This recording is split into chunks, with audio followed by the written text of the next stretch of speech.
बंद करो, बंद करो, बंद करो, अरे हुक्का पार्लर बंद करो, बंद करो, बंद करो, अरे भट्टा बाजार बंद करो, बंद करो, बंद करो, पार्लर बंद करो, बंद करो, बंद करो, पार्लर बंद करो, मुर्दाबाद, मुर्दाबाद करो, अरे नागपुर का क्राइम बंद करो, बंद करो, बंद करो, अरे हुक्का पार्लर बंद करो, अरे गोकुलपेट का सट्टा बाजार बंद करो। भीमसेना संगठन ने युवाओं को नशे की गिरफ्त में धकेलने वाले अवैध कारोबार के खिलाफ मोर्चा खोल दिया है। आज 18 दिसंबर 2025 को गोकुलपेट मार्केट स्थित निम्बस लाउंज हुक्का पार्लर के सामने भीमसेना ने जोरदार आंदोलन किया। संगठन का आरोप है कि नागपुर के अंबाझरी थाना क्षेत्र, गोकुलपेट और आसपास के इलाकों में धड़ल्ले से अवैध हुक्का पार्लर और संगठित सट्टा रैकेट चल रहे हैं, जो सीधे सीधे युवाओं, छात्रों और शहर की कानून व्यवस्था को बर्बाद कर रहे हैं। भीमसेना के अनुसार निम्बस लाउंज, तमाशा, कोलाबा जैसे नामचीन ठिकानों पर कानून को ताक पर रखकर अवैध रूप से हुक्का परोसा जा रहा है। इससे युवा पीढ़ी नशे की लत में फंस रही है, जिसका असर पढ़ाई, मानसिक स्वास्थ्य, सामाजिक नैतिकता और अपराध की बढ़ती प्रवृत्ति पर साफ नजर आ रहा है। विशेषज्ञों के मुताबिक हुक्का का एक सत्र 100 से 200 सिगरेट पीने जितना घातक हो सकता है। हुक्के के धुएं में कार्बन मोनोऑक्साइड, निकोटीन, टार और भारी धातुएं पाई जाती है। इससे फेफड़ों की बीमारी, हार्ट अटैक, कैंसर और ब्रेन डैमेज का खतरा कई गुना बढ़ जाता है। सबसे खतरनाक बात, युवा इसे स्टाइल समझकर अपनाते हैं, जबकि ये धीमा जहर है। कानून के मुताबिक महाराष्ट्र में बिना लाइसेंस और तंबाकू नियंत्रण कानून के उल्लंघन में हुक्का चलाना अपराध है। भीमसेना ने पुलिस प्रशासन की कार्यप्रणाली पर भी सवाल उठाए हैं। संगठन का कहना है कि उन्होंने पहले भी कई बार शिकायत की। हालांकि नागपुर पुलिस का ऑपरेशन थंडर सराहनीय है, लेकिन अंबाझरी पुलिस स्टेशन स्तर पर लापरवाही और ढिलाई साफ नजर आ रही है। भीमसेना ने इस पूरे मामले को लेकर नागपुर के पुलिस आयुक्त को लिखित शिकायत पत्र सौंपा है। इस पत्र में शहर में चल रहे अवैध हुक्का पार्लरों और सट्टा रैकेट के खिलाफ तत्काल और सख्त कार्रवाई की मांग की गई है। संगठन ने शिकायत में अंबाझरी थाना क्षेत्र और गोकुलपेट इलाके में खुलेआम चल रहे हुक्का पार्लरों के नाम गिनाते हुए पुलिस प्रशासन की भूमिका पर भी सवाल उठाए हैं। सट्टा रैकेट और मकुका की मांग शिकायत में सत्ता किंग नामक सट्टा नेटवर्क का जिक्र किया गया है, जिसे रमेश दवे और उसके पार्टनर चला रहे हैं। मांग की गई है कि इस रैकेट पर मकुका के तहत मामला दर्ज किया जाए, अवैध कमाई से बनाई गई संपत्ति जब्त की जाए, एसीबी या अन्य एजेंसियों से वित्तीय जांच करवाई जाए।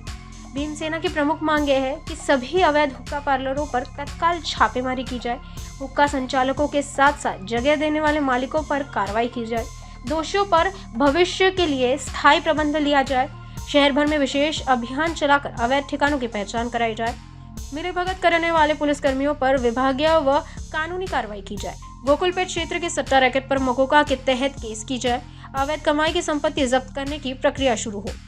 भीमसेना ने साफ चेतावनी दी है कि अगर प्रशासन ने जल्द ठोस कार्रवाई नहीं की तो आंदोलन को और उग्र और व्यापक किया जाएगा। नागपुर में अब सवाल सीधा है, क्या युवाओं का भविष्य बचेगा या नशा और सट्टा शहर को खोखला करता रहेगा? मेरा नाम श्रीधर सालवे है, मैं भीमसेना का राष्ट्रीय अध्यक्ष हूँ और संगठन के माध्यम से हम लोगों ने इसके पहले 2 बार निवेदन दिए थे हुक्का पार्लर के बंद करो करके, परंतु अंबाझरी पुलिस स्टेशन की पीआई ने हमारी जो कंप्लेंट थी उसमें गंभीरता नहीं ली। तो हमें ऐसा लगा कि पीआई गंभीरता नहीं ले रहे, इस वजह से फिर हमने मुख्यमंत्री और माननीय पुलिस कमिश्नर साहब को फिर निवेदन दिया। निवेदन देने के बाद में फिर वहाँ पर भी गंभीरता नहीं ली गई। तो हमें ऐसा समझ में आया कि नहीं, पुलिस इस प्रकार से गंभीरता नहीं ले रही है, तो हमें मजबूरन यह आंदोलन करना पड़ा। अगर पुलिस अपनी ड्यूटी करती निष्पक्ष इससे, तो मुझे नहीं लगता कि हमें आंदोलन करना पड़ता। और आंदोलन करने का कारण यह है कि आपने देखा होगा कि युवा पीढ़ी ज़्यादातर तंबाकू का सेवन कर रहा है, सिगरेट का कर रहा है, ड्रग्स का, एमडी का।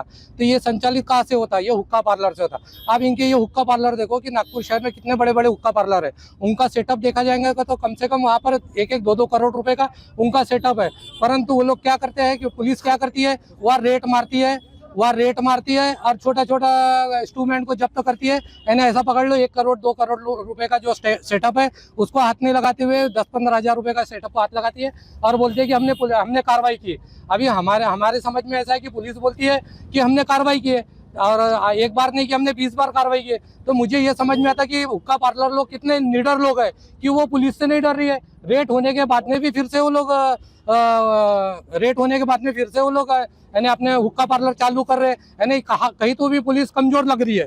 तो कमजोर कब लगती पुलिस? अगर पुलिस कहीं मिली भगत हो गई या पुलिस कुछ उनसे दोस्ताना हो गया, कोई पीछे के रास्ते से कुछ उनके तू मैं कुछ कारण हो रहे, तो तभी यानी उनमें इतनी डेयरिंग आती है। तो डेयरिंग आने का कारण एक ही है कि पुलिस और हुक्का पार्लर और सट्टे के लोग, ये लोग मिली भगत है, एक में से लेके चलते हैं। नागपुर से संवाददाता रोशन बोकड़े की रिपोर्ट। हमारा हर शब्द समाज की आवाज, हमारी हर पहल निष्पक्षता का कदम, आपकी हर समस्या में आपसे पहले दिखेंगे हम हैं न्यूज फर्स्ट। ईश्वर का सच, हमारा साहस और आपका विश्वास। सच, साहस और विश्वास।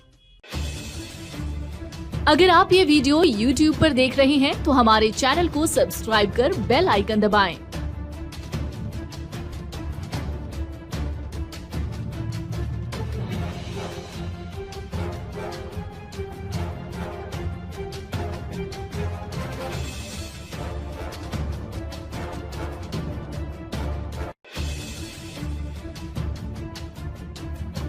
और Facebook पर देख रहे हैं तो हमारे पेज को लाइक करें